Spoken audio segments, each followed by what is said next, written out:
count. Make it be something awesome. Oh! Yes! I forgot! I hope you like lantern control. So, I have to preference this with... I don't know if this is what TJ's calling it. This is what I'm calling it. Because it's Traverse Infect. It's interesting. It's interesting. No, it's actually... It's really cool. And I think the goal of what TJ's trying to do is make Infect... great again. No, I didn't want to say that. Yeah, you did. I did, but I didn't. I know. It's make Infect relevant again. It sounds like the same thing. No, it's only different. It's just not relevant. Correct. But now Bloodbraid Elf's running around and Jace, people are casting stuff on turn 4. It's gonna be relevant. Probably not. Apparently there's a helicopter flying around, guys. I know this is a modern stream and all, but I'm just saying that Galta is the most busted mono green commander to be printed. Yeah. That's okay. What did you do? Why are the cops looking for you? Probably. Alright, so Traverse Infect is basically like Traverse Shadow in the sense that you want to get Delirium, right? You're running Mishra's Bauble in there. You're running Street Wraith. You're running Traverse. It's literally every really good card in Death Shadow, but then you just run Infect instead. I'm wondering if you play, instead of blue-green, you play green-black Traverse Infect, and you run Plague Stinger instead of Blighted Agent, and you have access to the other Infect guy that's protection from red and what's that guy's called? Name. Costs 3 for a 2/2 pro red Infect guy. Oh my gosh, I'm so bad at this game. But then you can also run like Death Shadow in there too, like in the board or something like that. Who are you right now? I'm just trying to think of. Who are you right now? You know, don't you think that would be kind of interesting? Have you totally forsaken Blighted Agent? No, I'm just saying if you're going to run Traverse version. I personally don't... Did you play against TJ the last week? No. Okay, I need you to watch this game. Okay. I like having Jace, Vryn's Prodigy, personally. I like that style. Uh-huh. But I guess it's so... Like, he's talking about how he's running 4 Become Immense and stuff like that. It's so all in. Yeah. It's completely all in.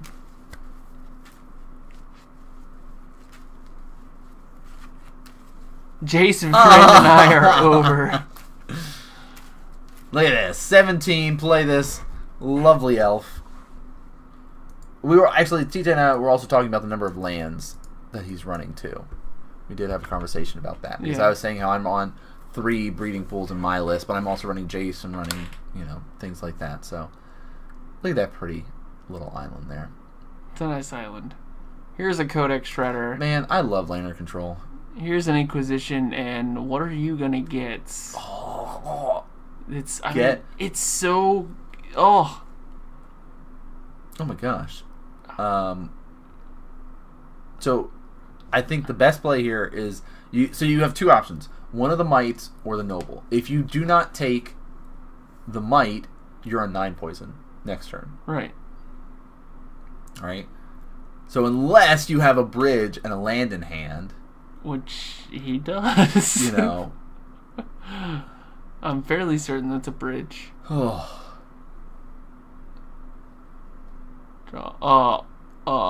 He says, dang it, I would have killed you! That's what that was. Yes. Noble. Fetch. Yep.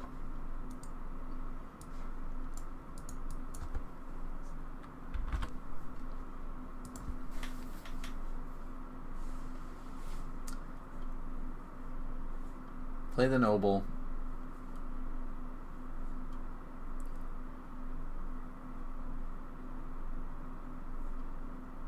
So you can do 8 this turn.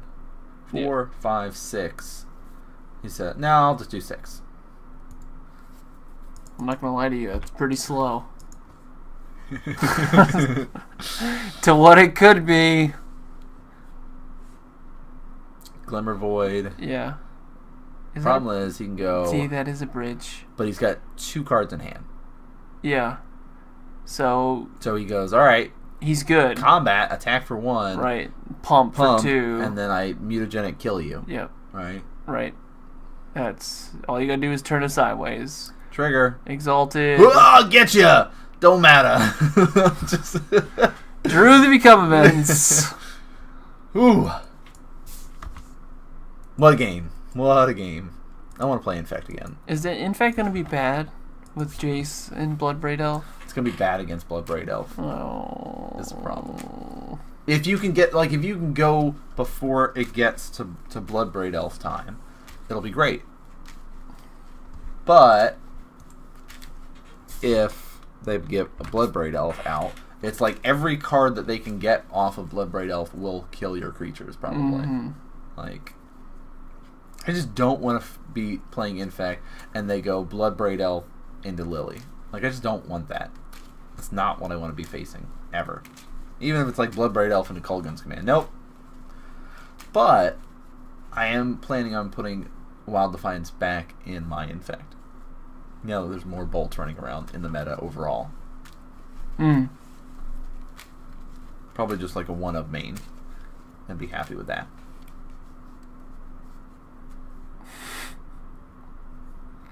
Oh, turn 3 Bloodbraid. Yeah, that sounds disgusting.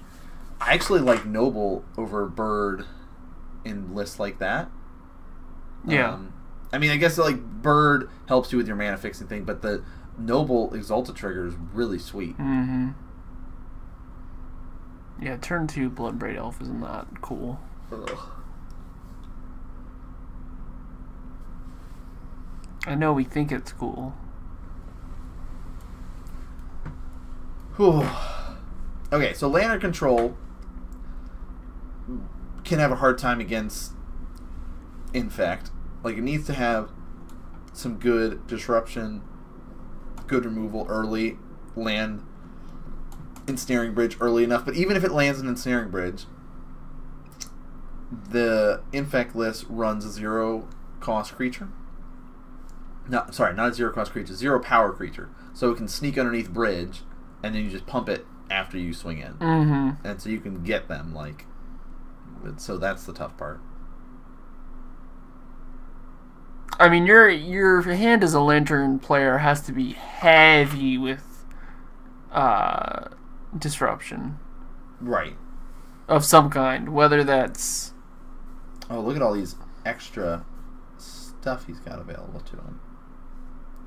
So I love this choice of bringing in an extra 0-power creature. Mm-hmm. Just, again, to sneak under that bridge. Most of the time people are like, oh, yes, I can run Spellskite to help redirect the damage targeting spells to him. But in this, having an extra 0 power, you can just get there. Yep. So.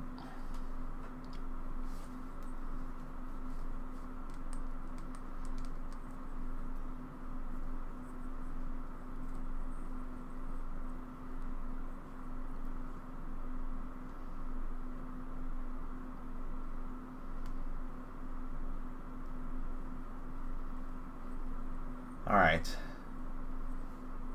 So do you expect a more explosive start from TJ? I think so. I mean, that was almost a turn 2 kill. I'm telling you right now. I've seen what this deck can do. It's scary. Problem is, and the only problem with the reason why I'm not running this list is because I don't have Mishra's Baubles. Mm-hmm. We have Death Shadow. We have everything else. We just don't have Mishra's Bauble. But I don't think it's that expensive right now. I think it went down again in price, but I don't know exactly how much Bauble costs.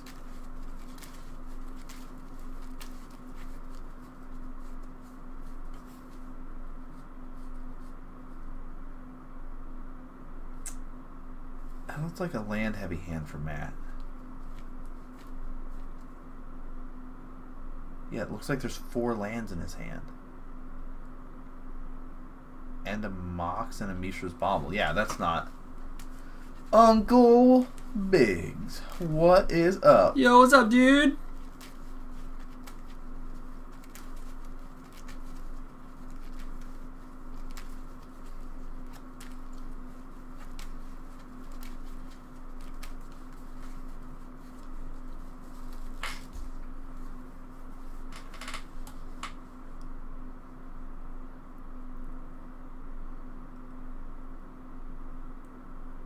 You know what would be a sweet thing to do?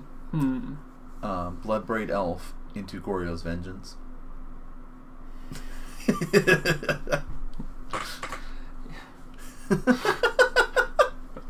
I just want to think of like weird things that you can do now.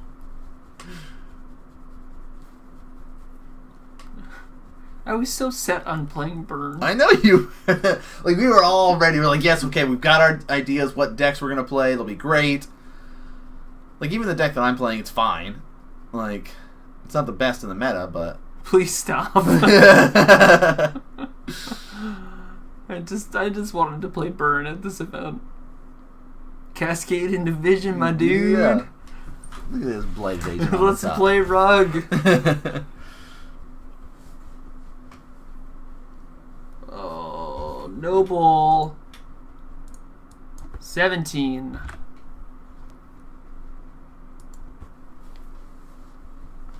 PBE and Antarctica Command. That's pretty sweet, actually. That's pretty sweet.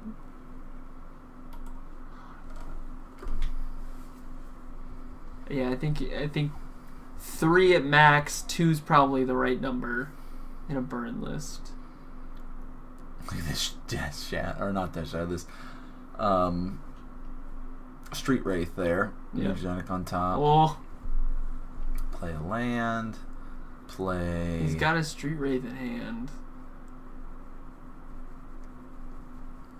Get me that Blighted Agent. Here's the thing. That Whir of Invention's going to get him an Ensnaring Bridge.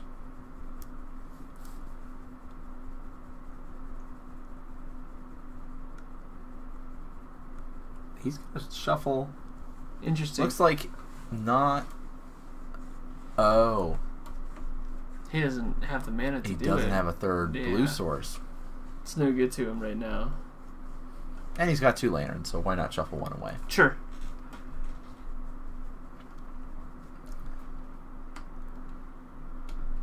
Okay, so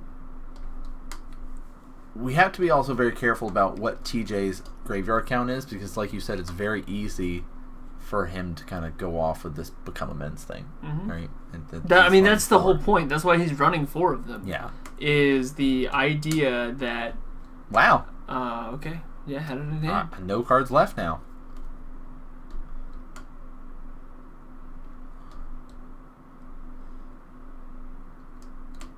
TJ checking his math here. Alright? Because it's like... Can we... I could probably get close to killing you. With just the Noble, right? With just the Noble here. Let's see what we can make happen. Especially if he has the Become Immense? Yeah. How about a Teamer Battle Rage for the lulz? Oh my goodness. The man shuffled and still sees a mutagenic on top. Alright, so cycle Street Wraith, get a second mutagenic.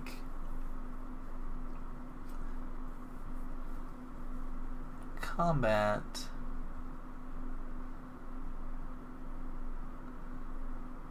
Exalted trigger. Just the one. This way he has double protection available to him if something were to go wrong. Right. And the chip damage is nice. Yeah. Being able to... This is a land on top. One more. Yeah, he's basically looking for like a Become Immense on top so he can be able to draw it. Mm-hmm. Now, Matt doesn't have... Ooh. Won't matter. He'll protect his guys. Says, I'm going to play this, then I'm going to try to kill all your stuff.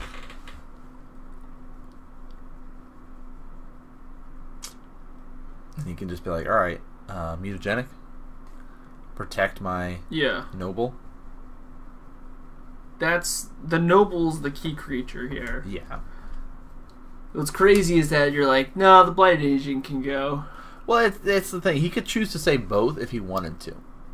It's he has to decide. I don't know how much. Oh, okay, How much extra artifact hate he has, but if he's on just I'm gonna kill you with this and get a Become Immense, which is on it's top. on top. So he says play land, cycle the Street Wraith, go to 14, like Value Town. Okay, but so here's the thing. He come at you for one again. Who has $400 to spend on Jace the Mind Sculptor? What? Because it's useless main phase. Makes Okay, sense. okay. I was about to ask, but I was like, okay, that makes sense.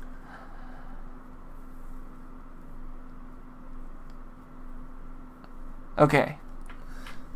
Cycle. Get Become Immense.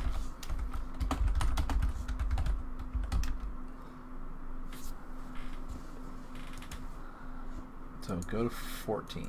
Yep.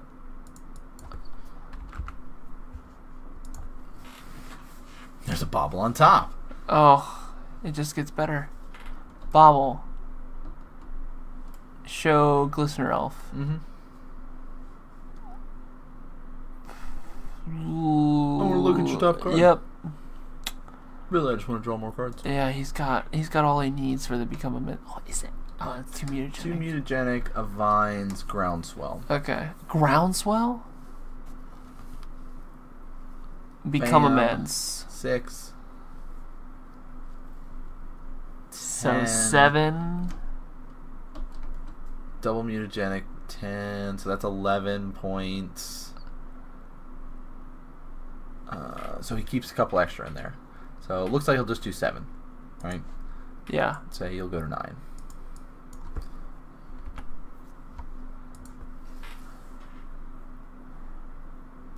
Oh, he is one short. Okay. Opal. Pass. Draw. Land on top. He doesn't have any way to draw that, right? Doesn't matter. Vines kicked. 4, 5, 6, 7, 8, 9. Just enough. He'll lose 4 life to do it. And because I can, Yep. here's Groundswell. There you go. Just to get there.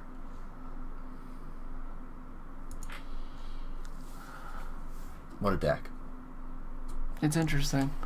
What a deck. Mm-hmm. Play Infect. Say no to these Bloodbraid Elves and chase the Mind Sculptors. Don't Go back to the greatness. Phyrexian perfection. Don't play Infect until you know what's going on. Oh. If anything, that Saffron Olive deck that he just posted, The teamer one, that's kind of a good spot to be in, I feel. You can have these super powerful creatures. You can also shift into like a control style. Like, that seems like a really good deck that'll be running around. It's going to be really cool to see what people decide to build. Overall, like where people are going to go from here. I'm scared. Like, yeah, that list even ran 3 Blood Moons in here. mm-hmm.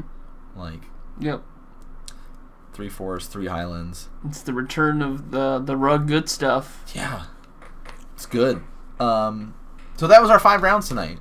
We had that super exciting discussion. Very surprising. Mm-hmm. For me at least, to see 2 cards become unbanned. But that was part of the discussion we had earlier. Of there's 3 that have been talked about that would be potential to be unbanned. We want to make money on Modern. How can we do that? Well, let's unban this card that's about to be reprinted. Yep. Seems good. Yeah. That was it for tonight. That's it. Think of week 2 of 10.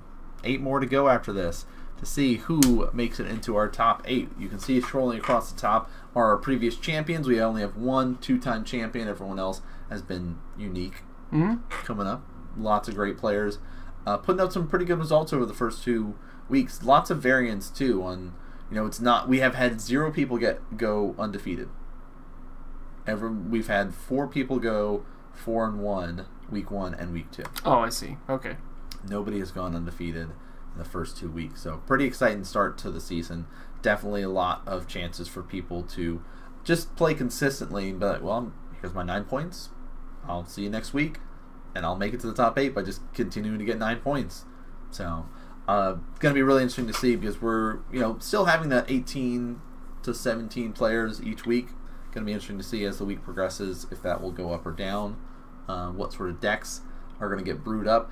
Tweet at us. Let us know what decks you guys are trying to brew with the new cards. All right, where are you going? What deck should Brett play at the team event? That's really what we want to know. Of course, I'm at the Real Nan Man, at FarmersRNR, at Modern Mondays is our official Twitch or Twitter handle for the Twitch channel. Of course, all the VODs are going to be posted up on YouTube by the weekend for your viewing pleasure. If you guys haven't seen our podcast, we posted it up at the beginning of the show tonight. It's also on YouTube. It's on SoundCloud, iTunes, all that kind of stuff in response to Pro Tour Rivals of Ixalan. So that's out. You guys we did a whole meta breakdown, discussions, all these stats about all these cool decks that don't matter. It's completely out the window. Oh, I like that. I think I'm going to try to jump in late and see if I can get close. I like that. Do what you can. Yeah. It's a good thing. So for those that aren't familiar with the stuff that we're doing, a lot of the stuff that I'm working on is Magic related over here. So also getting back into StarCraft, doing some casting stuff for that. Not sure when I'll have the time to do like streaming stuff besides this. Working on different stuff. Doing what I can. But Brett is always streaming. So where can people find you and what stuff are you working on? So you can find me at twitch.tv/FarmersRNR, which is at the bottom. It's a variety gaming channel. Lots of different games being played. I'm actually doing an event this year. Ooh, okay. Yeah, I'm doing an event. Squaresoft is one of my favorite publishers, developers, and I'm kind of devoting the entire year to that. Oh, nice. On the weekends mostly. But everyone that's watching at home gets to choose via donations. Cool. Bits, subs, the whole deal. Yeah. On what game gets played next. I like that. So it's a pretty cool event. I've had a lot of fun thus far. But I'm just going to continue to do so. I think I've got a library of 30 games right now. Yeah, makes sense. So it's definitely going to fit the 52 weeks pretty nicely. That's awesome. But otherwise, it's just a little bit of everything. When we get closer to deciding on a deck, I might start doing some testing on MTGO. I was going to start streaming up my Legacy practice soon. And I think that is one thing that I was hoping to do too, is since we are going to be practicing for the team event, is get those Discord calls going between the three of us so we can have those discussions. Yeah. And we'll at least put stuff up on the Modern Magic Mondays, but if there's days of the week where we're practicing and we're not able to all have that discussion going, there'll be just individual practice that you guys can be able to watch. So as it gets closer, because that's May. Yeah. It's going to be interesting to see what shakes up by May. So I need your help, guys. If you're watching at home, you're playing Modern. Team or good stuff. Team or good stuff. And we don't have Tarmogoyfs. I know. We can't play Team or good stuff without Tarmogoyfs. Yeah. But yeah, let me know what you guys are brewing for Modern. I'm going to be sitting at middle seat in May, and it's going to be fun. It'll be good. Again, thanks so much for tuning in and watching, guys. Hit the follow, subscribes, all that good stuff if you like the channel, like what you see here, and we'll see you guys next week.